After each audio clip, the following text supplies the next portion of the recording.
that, these have been certainly interesting times. And my short tenure of about 7-8 months at Georgian Court University, half of it has basically been in quarantine.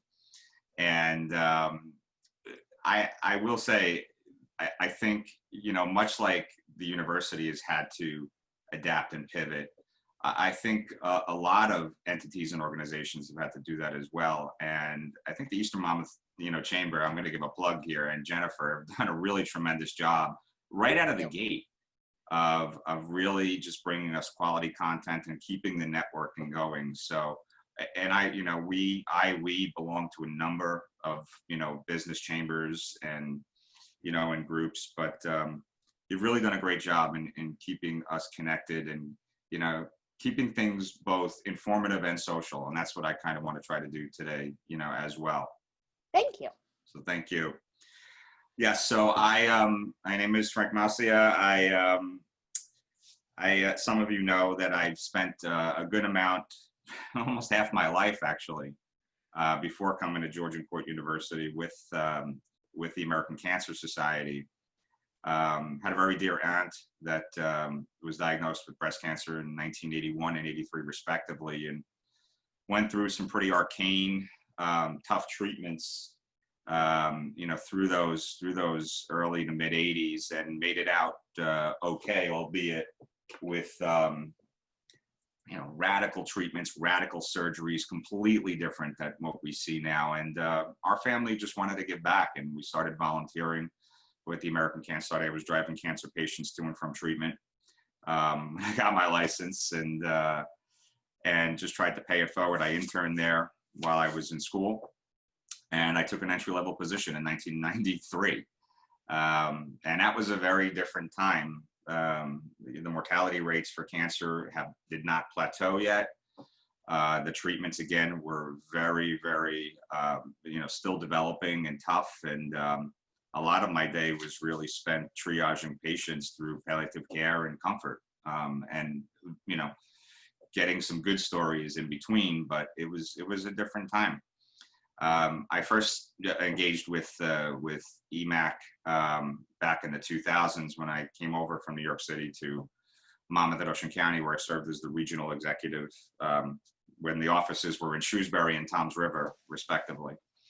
And I also learned a lot about the research program, at that point too. And it was really pretty amazing to see the intersection, of ingenuity. I mentioned this last night, in academia, because I also served as the liaison to the research institutions like Princeton University, Rutgers University, UMD&J at the time, that were receiving extramural grants from the American Cancer Society. And it was a pretty amazing time to see the discovery of the human genome, how that all related, to various cancers, the advent of immunotherapy. So it was tremendous. And I think it inspired me, even though I went on later and I left the ACS in 2016 to take over the state gig for New Jersey, and still remained in that role. That, really engaging with universities was tremendous, and I think shaped a lot of the direction that I eventually wanted to go. I had a quick stop at the Christopher Dana Reeve Foundation to help them on a novel FDA-approved research project to get that campaign done, and we did. But then I turned my focus to what I wanted to do and what I saw as the next path in my career, which was, working directly for a university. Even though Georgia Court University does not have the breadth of biomedical laboratories and whatnot that the Princeton University and others have, there is a lot of focus, and I'll speak to that in a little bit, for nursing and healthcare professions, which is timely in so many ways. So if you could bring up, are you going to bring up the slides, or should I? I can, but I actually did make you a co-host, so you should be able to. It's up to you. I have them on me. I have it on me. No, I have it on my computer. Okay, yeah, would you mind? Nope. Okay, so I don't lose you or anything. Okay.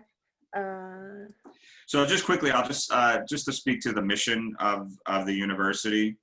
Do you want to do, I'm sorry, do you want to do it like this, or do you? That's totally fine. I got you on the side there, and that's perfect. Okay. Yeah.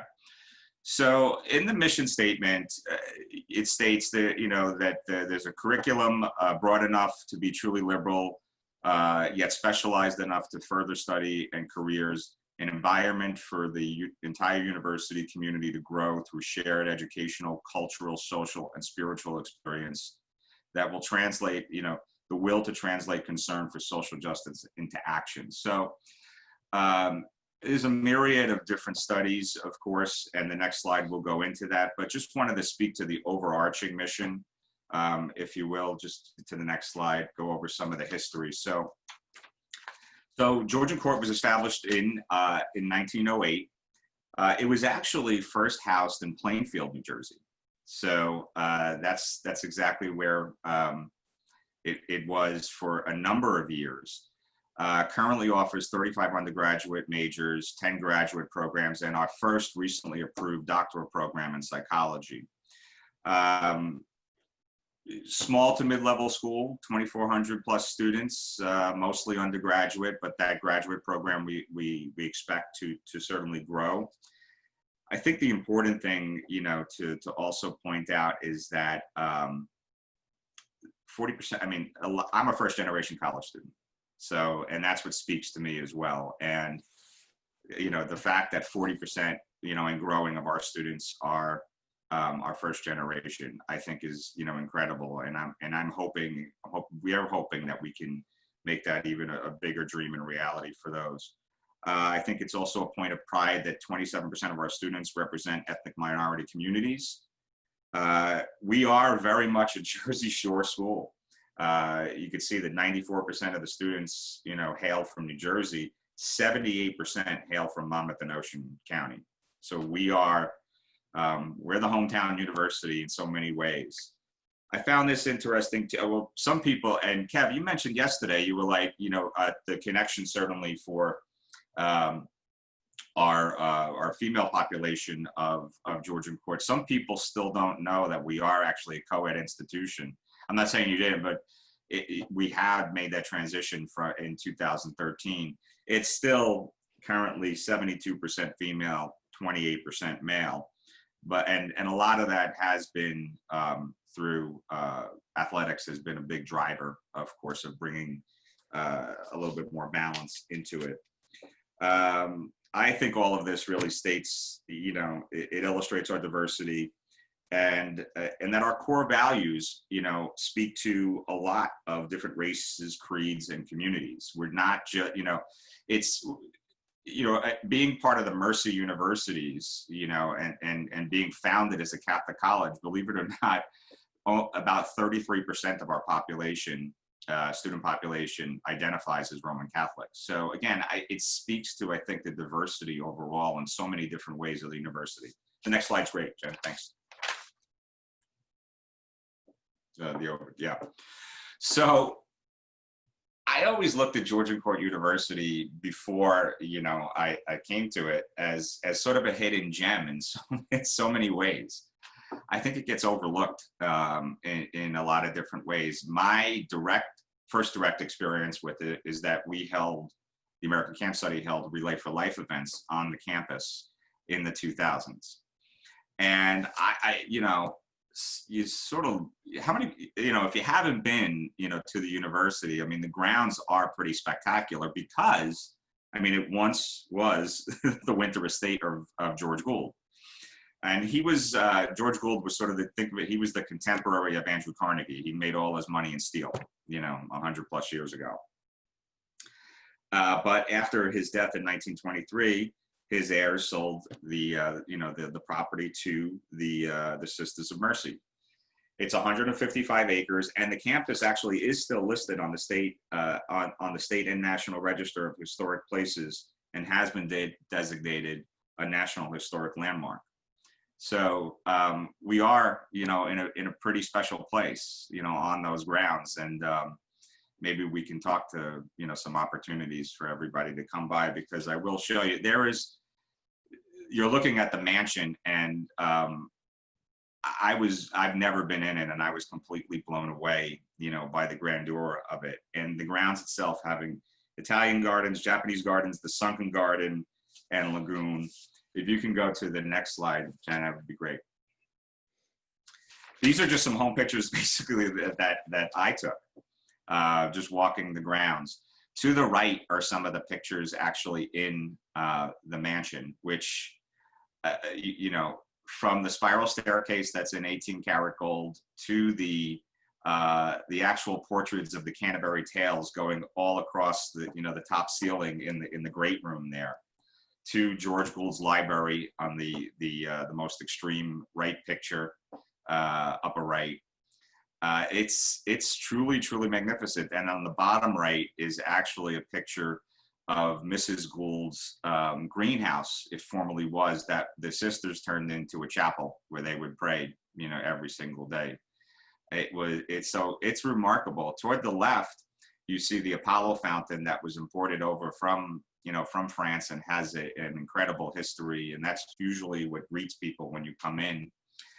To the bottom left is an actual authentic Japanese garden, and it was designed by a famous Japanese artist in 1909 as a birthday gift for Edith Gould from George. It's fully functional to this day, and actually we do have tours with the full regiment and ceremony of Japanese tea. Again, in quieter times when things, you know, calm down. So this is where, you know, I'd love to be able to look at some opportunities. I know this is the East of Monmouth Chamber, and we are in, you know, technically over the border in Ocean County, but I think there's some neat opportunities to do some cool events. We forgive you for that. What'd you say? We forgive you for that, being over the border. I mean, you know, one step in Lakewood, one step in Howell. We're sort of right there. If you can go to the next slide, that's great. I wanted to just, you know, talk a little bit to the business case as well, and some neat stats for Georgian Court University from the recent U.S. News World Report and Forbes magazine. They put out rankings every year, and Georgian Court climbed more than 30. It was actually 31 spots, and it's the greatest leap among the 12 schools ranked in New Jersey as the best regional universities north. Also, there were tremendous strides in the categories of retention and social mobility. And I think that, again, speaks to the first generation student base, allowing graduates to expand their possibilities for their lives and their careers. So these are, you know, very recent points of pride in so many ways. And then Forbes put out rankings too for private non-for-profit institutions. And Georgian Court University was ranked only behind Princeton and Stevens Institute, tied with Monmouth. And I think the retention rate stands at 80%, which is 3 points higher than the national average. Now, in the whole light of COVID-19, I think, you know, this also, some of the points that I brought out in regards to us being very much a New Jersey Shore school and the retention rates, I don't think it's going to be a leap to say that a lot of students are going to start to look inward to New Jersey and the institutions there. And we're already seeing some even greater upticks, you know, for enrollment in the fall. And I just think it's not only because of the quality of the institutions, but I just think because of the sign of the times right now. There's sort of a circling of the wagons, and everybody wants to stay a little bit closer to home. So that's, you know, all these stats are great, but sort of the new reality and the way that we've had to pivot and you guys have had to pivot, you know, we really, COVID-19 made us look inward and have to take stock of our own resources and ability to adapt.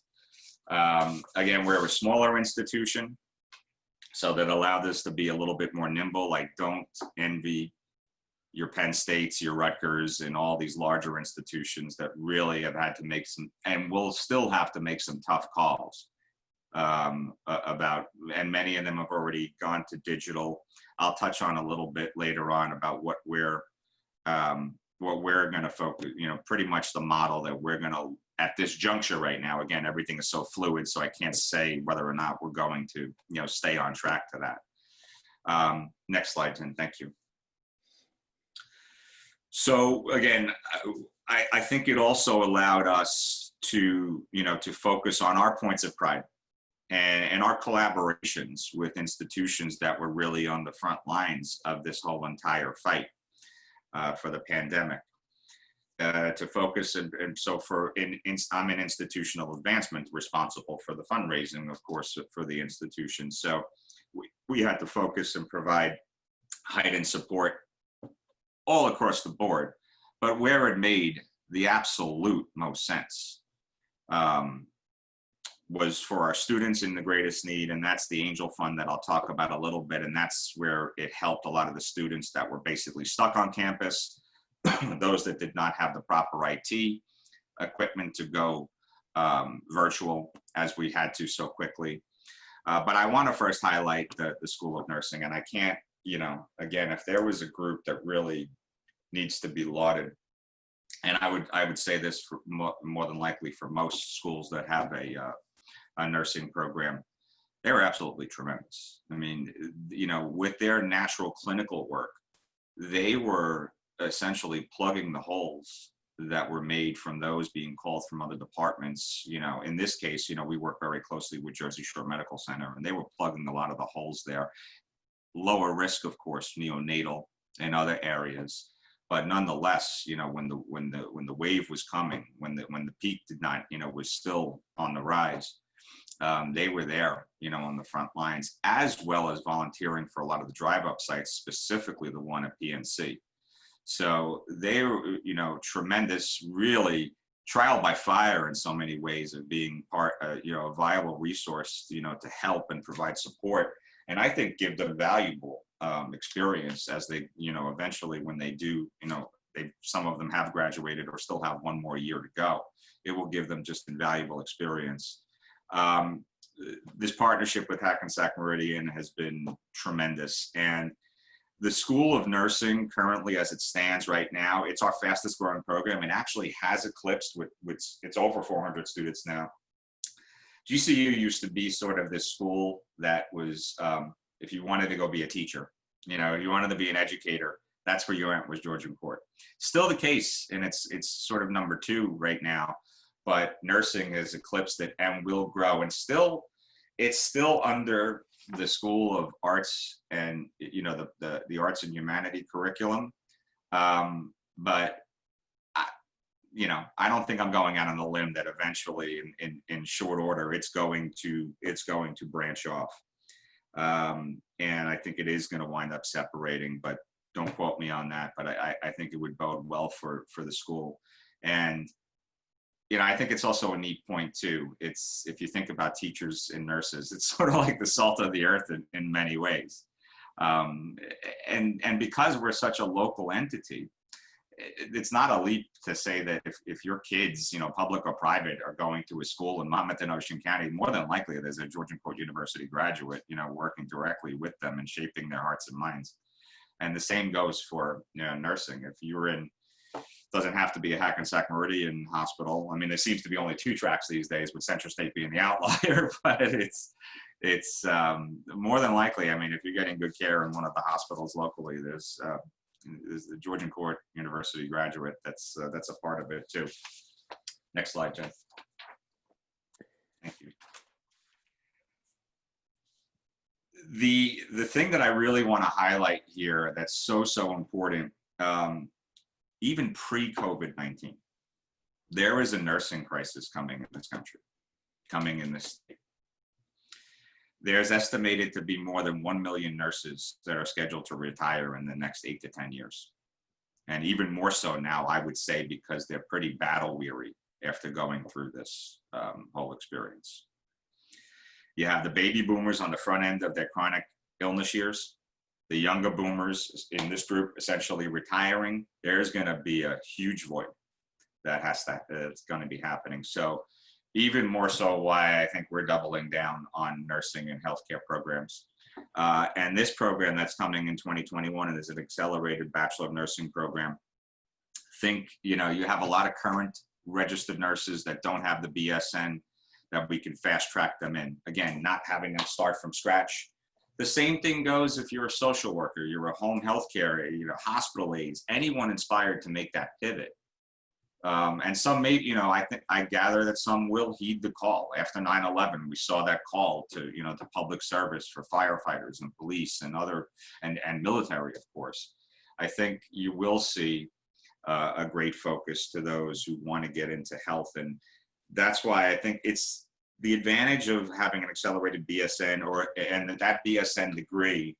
It just provides a wider variety of opportunities in nursing, specialized nursing, oncology, gerontology, neonatal, all these things that are going to be growing in the next years.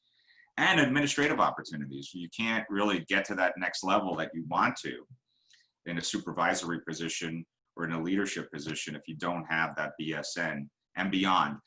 Again, I would also venture to say, as part of our master's programs, I think you're going to see an uptick, of course, not only for Georgian Court, but for other universities in nursing and other healthcare areas as well. Next slide, if you will, Jen. Thanks. And this is sort of also talking about, I focused a lot on nursing, but there's the nursing and allied health programs. And so there's a myriad of other opportunities here. You can see the stats about, take care, Kev. In healthcare, the healthcare occupations expecting to grow.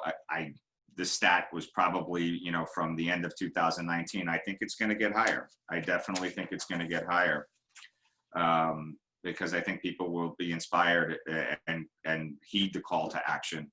And you could see the various other areas in health sciences and health professional science and clinical lab studies, medical imaging, and other clinical lab work that is all of the complement to to nursing and sort of gives us a little bit of a broader range outside of that as well. So I just wanted to point these other opportunities out too, and that all will fall under sort of the nursing healthcare umbrella as we move forward. Again, with my roots at the Cancer Society, I would love to see us get into some specialized care, as I mentioned earlier, with oncology and gerontology and things that are going to have a positive impact to be able to support, our community at large as some of the generations go through their chronic illness years. I mentioned the next slide, Jen. Thank you. That focus certainly to nursing and healthcare was merited. We also took a pivot to what was created in 2003, the Angel Fund, which it's an emergency fund that was created basically unrestricted to be able to focus on students that were in need. So low focus, high impact in many cases in a normal year. We've had students that have actually, been rendered homeless in some cases that were, and, we would deal, with trying to, to focus and get that student in a good place.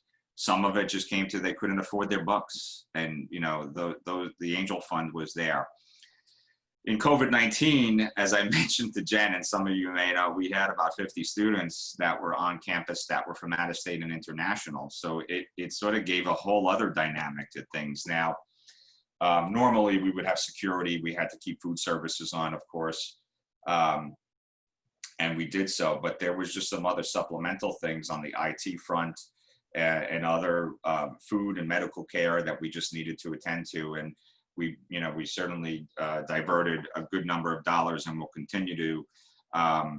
Some of the international students, we're going to have to get them a little, more temporary housing through the summer, as it's going to vary on how easily we can get them, home. Some may want to just, stay through the summer because they want to finish their education. It'll be too much of a headache to go back home, come back.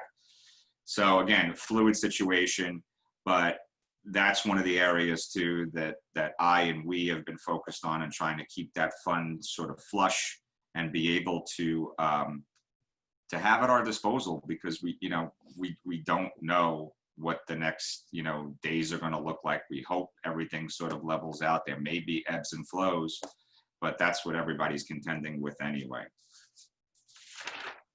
Final slide. you know, what is the future going to look like? You know, for us, I don't think I'm going out on a limb and saying that we're probably looking at something like a hybrid model for this year, because we are a small enough institution where we can stagger things. We were just discussing yesterday. So administration and institutional advancement is in a particular building in Kingscote on the campus. There's 24 people in there. So what is 25% of that is like 6.5 people in an office at that point. So I would imagine, you know, for employees, there'll be that staggering. We are going through all the motions of the communal areas of trying to make them as separated and safe as possible. Putting partitions up in the reception areas. For classes, you know, our classrooms are relatively smaller in the grand scheme of other universities. So we are probably looking at having half the students in one week and then half the next, and they would sort of, you know, while half of them are in the classroom, the other half are online, and the professor is basically speaking to a computer screen as well as a half a class. That's sort of the plan right now for us. That looks like it will work for us. It's not going to work for every institution, especially the larger institutions. So we're going through this in real time, much like every business and every university and everyone else out there. But I have to say, there's really been some points of pride. I think how President Marbach has been incredibly empathetic. The flexibility that has been employed has been tremendous. And I think the genuine care from the students and how they reacted. It was a bummer to have a virtual, you know, ceremony for some of them. But one thing we tempered that with on May 20th is that we had all of the graduates come through and through a drive-through through the entire campus and come around the fountain, and all of the staff and professors were there on hand to cheer them on. It's a big day for them. It's a big moment, and we didn't want them to lose that.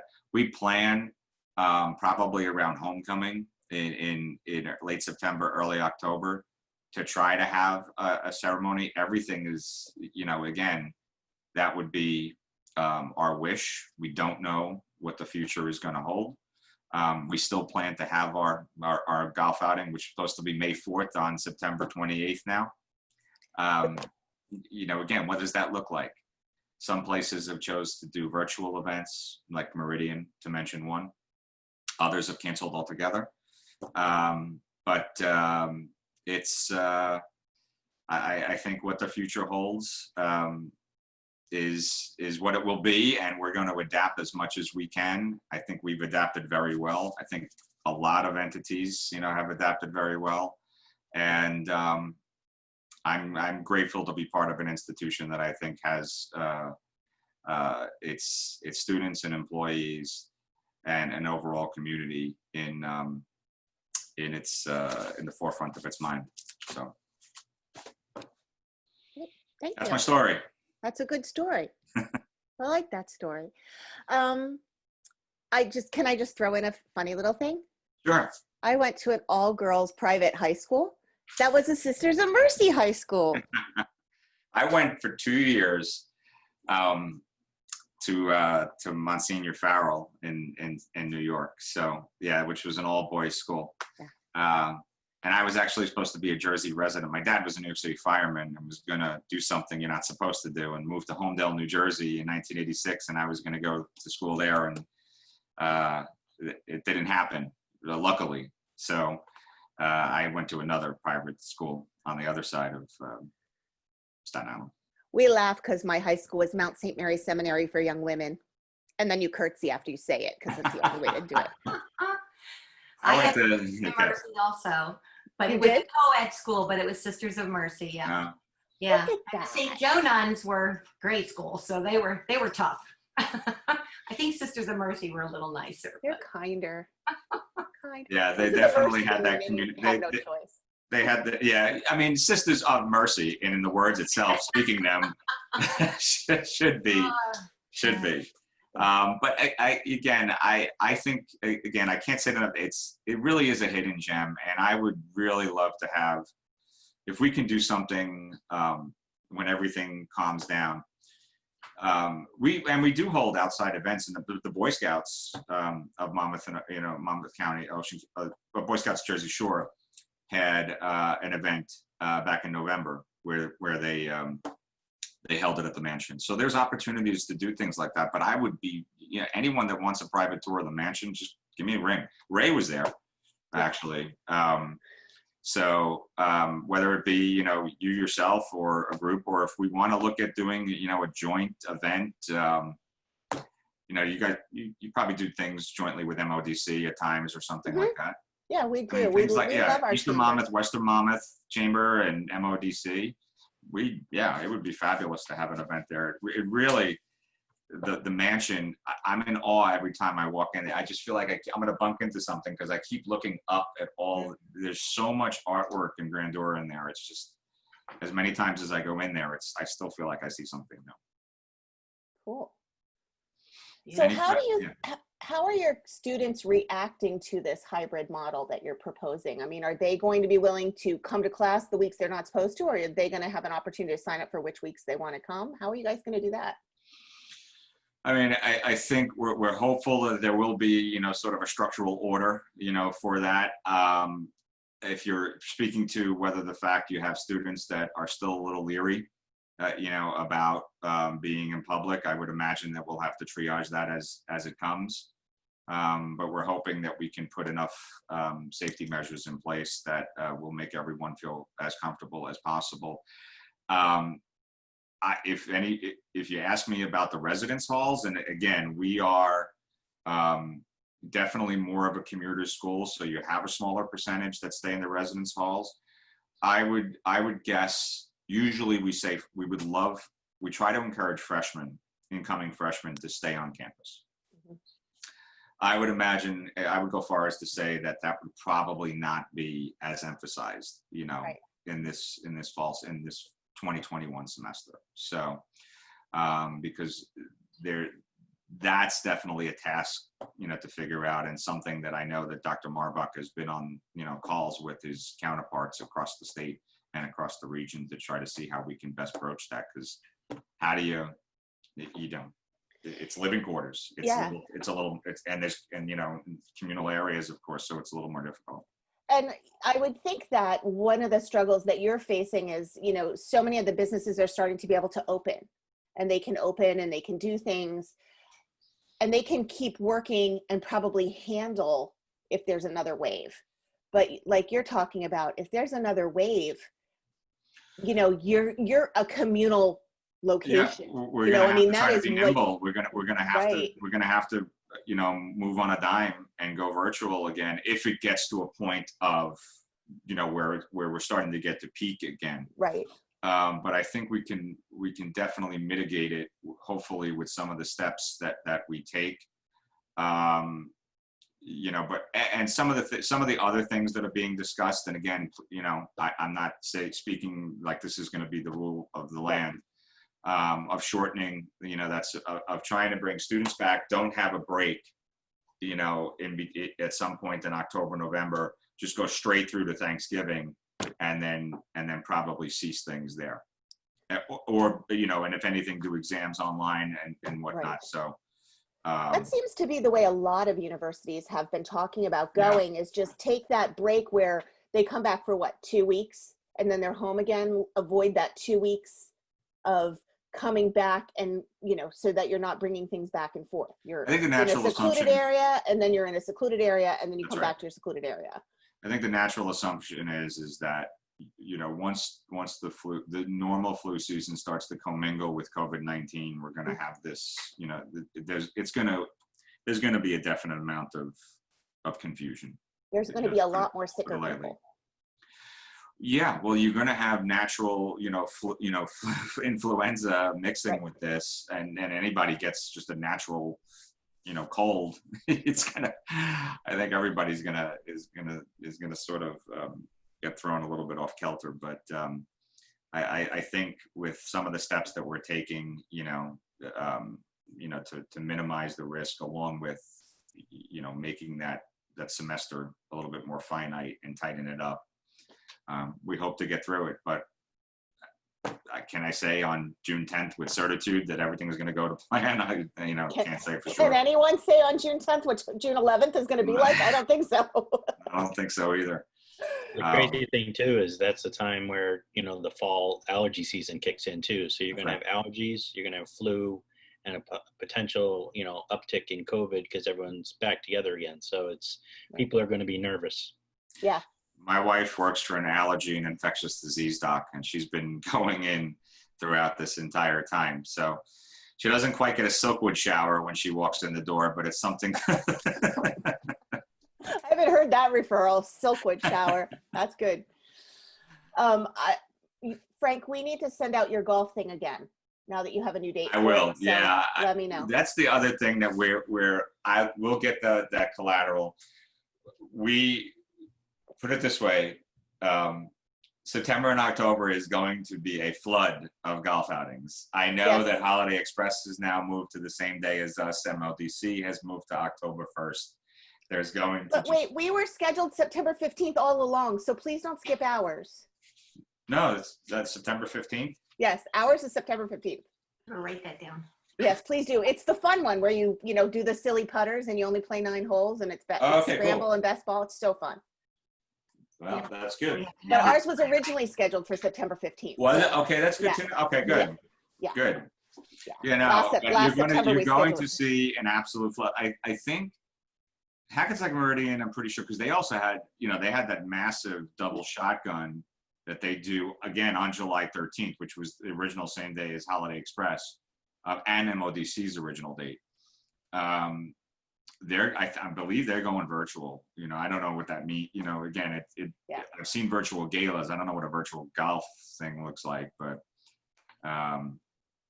but those places that have been on the front lines. I mean, and I was on a webinar with Joe Stampy a couple of weeks ago.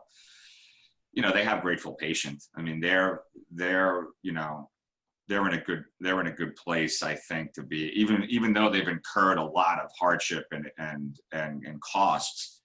They have they certainly have some good support, and that's why I also think too, we from that standpoint have really tried to fortify our relationship with them, not only to provide them with that pipeline of nurses and healthcare workers as well, but we have a lot of common threads. We have a lot of common supporters, and I think people love that collaboration. If if there's a direct line between Hackensack Meridian and Georgian Court, and you're a fan of one or both, I mean, there's a way to really work together. And I think donors, especially major donors, love to see that collaboration from organizations that they care for, and to see them work together, I think bodes well for all parties.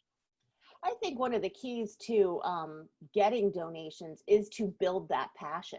You have to find you have to create what somebody's going to be passionate about. Like you have to, and I'm thinking from all the different things, versus C3, C6, the whole thing, you have to show enough information to instill the passion to then gather the dedication. You speak to, I say this lightly. I always say, like, I'm not a classically trained fundraiser. I have a master's degree in rehabilitation counseling. It's the same thing. Getting money, rehabilitating. But you hit on it. You immerse yourself in the mission of an organization. What was my passion at ACS? I mean, and look, ACS will be the professional love of my life. I mean, I spent half my life there. I was inspired by family members, of course. I mean, I was there for a reason, and proud of seeing it, to the point where it is, now. Reef Foundation was personal for me too. My godson had a cerebral hemorrhage when he was 19, from an undiagnosed hole in his heart, and was, partially paralyzed. So to be a part of a project that is going to be historic, with epidural stimulation and even transcutaneous stimulation, that's going to help people with their movement and actually stand and walk again. It was pretty weighty stuff and good stuff. So you can immerse yourself in those things because you have a personal connection. The cause is meritorious, and you just try to spread that love around and find like-minded people to give to it, whether they've been personally affected or like I'm trying to do, at Georgian Court. I'm not a graduate of Georgian Court. There's a lot of people that don't have direct ties to Georgian Court, but if you see the inherent value in, as I mentioned earlier, teachers and nurses at the very least, and the impact that's having, the positive impact on our community, so be it, and that's what I'm trying to do. The alumni will always be fans of the university, of course, but it's really trying to inspire others within the community to see it as a viable option and a resource that they should invest in, because they're creating, pipelines that will directly help their institutions and their businesses. How are you seeing, somebody else jump in if you don't have questions, but I love asking questions. How are you seeing your major donors? Are they, does it depend on what field they're in, or are they foundations? Are they more generous? Are they less because they're holding back because of expenses? How are you finding that industry, the donor industry? Because it's, even though there's really not a donor industry, there's a donor industry. Yeah.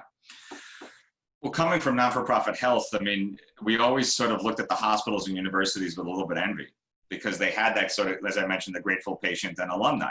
At the Cancer Society, and Reeve was much different because you had a very small but very passionate, there's what, 1 million people, 1.2 million with spinal cord injuries. You add in everyone from stroke, ALS, and MS, and that, it's, maybe 5 million across the country. So it's a very small, passionate group that was directly had somebody that was, paralyzed, that they would, give as much as they could. So it was a different type of fundraising. I think with the ACS, it was similar, but really trying to, I think, leverage a lot of the relationships, the common relationships that we had as well. I think the alumni are at Georgian Court are steady. I think there's been, some lapses, because I think, again, no fault of anybody, there's just been inconsistencies in leadership and staff. I think the transition from Sister Rosemary to the first lay president is also, been exactly that, a transition. And, but I do think, again, what I'm trying to, to do is expand that footprint, outside of just those that have a direct, solid line to the university. Yeah. So we actually went beyond goal, this year, even with COVID-19. I think corporations were probably the most consistent in giving, because they wanted to ensure that those that they had direct ties to and an impact and saw the inherent value they were giving to. I feel like corporations were the most giving during this time, because I think they knew that they wanted that how they were going to be remembered was going to be, what they did during this, and I think their brand overall will benefit from it. I think that for major donors, I think some simple things that that we've been trying to do, and I think other places like hospitals have looked at it as well. Simple things like, if you're already in a pledge agreement for $100,000, to fund a particular scholarship or school, for that matter, curriculum. Hey, would you think about expanding it? Would you think about tacking on one more year? Just think about, and it's been very receptive, to doing, for folks to do that. But we were very careful in the very beginning, of course, because, everything was just so up in the air. Mm-hmm. But then we rallied around the things that had the most impact and would resonate with people the most, genuinely, not trying to be opportunistic, but genuinely showing the merits of what our nurses were doing. And people loved that. And that was the updates we were providing to key donors and alumni. They loved hearing about it. They loved hearing about the fact that we were, taking good care of those, students who were who were on campus and needed our help the most. And it did bolster. We just did a direct mail online piece for the Angel Fund, and it's been wildly received. So I think from the donor that's going to give $50 to $100 to the donor who is going to give $100,000, we just actually did receive a $200,000 brand new gift to the university for exactly that, for nursing and clinical lab studies. So it's resonating, and people, I think, want to invest in the future to ensure that that everyone, the community at large, still gets the same quality care within, if it doesn't have to be something like a pandemic. I mean, just generally, with any chronic illness or any acute episode, of course. And your partnership with Hackensack and feeding your students, already having the opportunity to work there, I mean, you have prepared them for so much better. And again, because you already had it in place where they were already working, but to be able to fill in where, I mean, I know a lot of nurses who were pulled all over the place doing things that, I